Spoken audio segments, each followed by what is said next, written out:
Thank you. Thank you so much for your testimony today, and thank you for your determined and capable leadership of the Civil Rights Division. Thank you, Mr. Chairman. Thanks, Senator Coons. Senator Cruz. Thank you, Mr. Chairman. Ms. Clarke, when you testified before this committee and when Attorney General Garland testified before this committee, you both promised to be nonpartisan and impartial. I'm sorry to say that I think neither of you have lived up to that promise.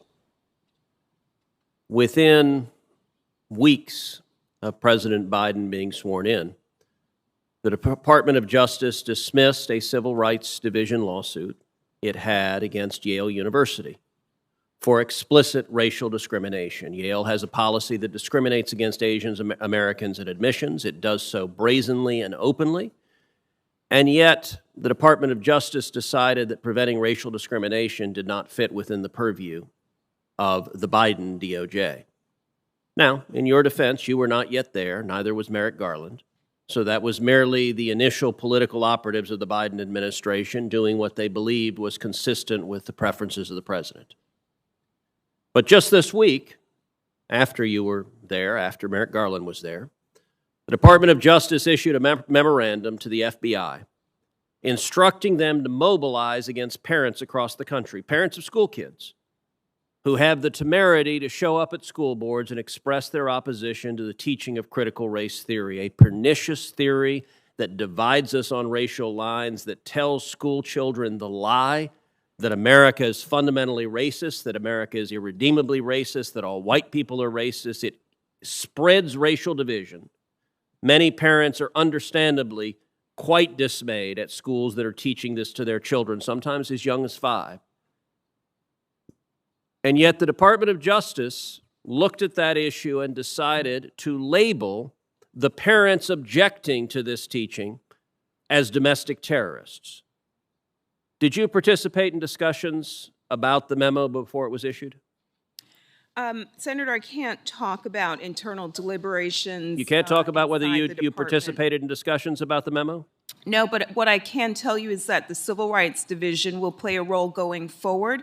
The Attorney General has asked the department to undertake a review, and the division will participate in that review to determine how federal enforcement tools can be used to prosecute crimes. Do you believe parents objecting to the teaching of critical race theory have civil rights in the democratic process? I don't follow the question, Senator. You don't understand the question whether parents objecting to critical race theory have civil rights? The First Amendment is a core value in our democracy, and I didn't say free speech. I said civil rights. School board meetings are democratic. They are petitioning your local government. Do they have civil rights that the voting rights gives a damn about? Yet they have the right to express their view, to challenge the school boards, to ask. And is it beneficial for the Attorney General to label them as domestic terrorists and direct the FBI to target them? The Attorney General's memo deals with threats against public servants and says that threats against public servants are not only illegal, they run counter to our nation's core values. Do you believe parents objecting at school boards are domestic terrorists? I don't, Senator. Do you believe Antifa are domestic terrorists?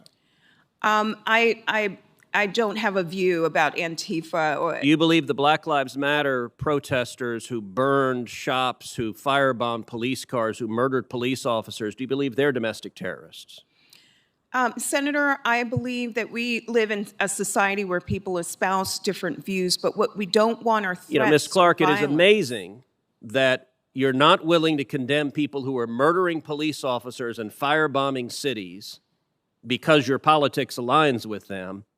But at the same time, when it comes to parents at school boards, you're perfectly comfortable with calling a mom at a PTA meeting a domestic terrorist. Ms. Clarke, with all due respect, this demonstrates why the Democrat proposal to take someone with as long a partisan record as you have and to put you in charge of striking down any voting rights law in the country that you disagree with is nothing but a partisan power grab. Let me give another example, because your division has operated in a purely partisan way.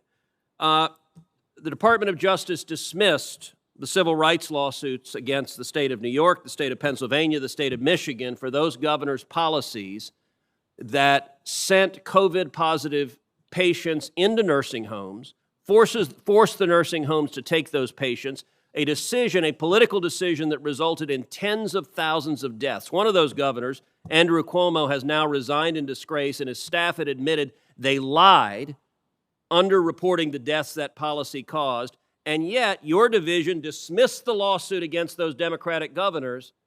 How are we to see that as anything other than a purely partisan decision? The letters that were issued to officials in the matters that you referenced were put together by career officials inside the department. Career officials can't be partisan? This department carries out its work free from political Are you interference. testifying to this committee that there are no career officials in the Department of Justice who are partisan? Partisanship does not impact the way that we carry out our Except enforcement miraculously, you dismissed the lawsuits against Democratic governors, even when their policies may have caused the deaths of tens of thousands of people. You also dismissed a lawsuit that was brought against a medical center that had a pattern of discriminating against healthcare providers that, for conscience reasons, didn't want to implement abortions, even though clear federal law protects their civil rights. Why did you dismiss that civil rights lawsuit in contravention of federal law? General Garland has made clear, and I agree, that partisanship has no place in the enforcement Except work every decision of you the make is Justice partisan. Department. Your actions contradict those statements. Your time has expired. We're going to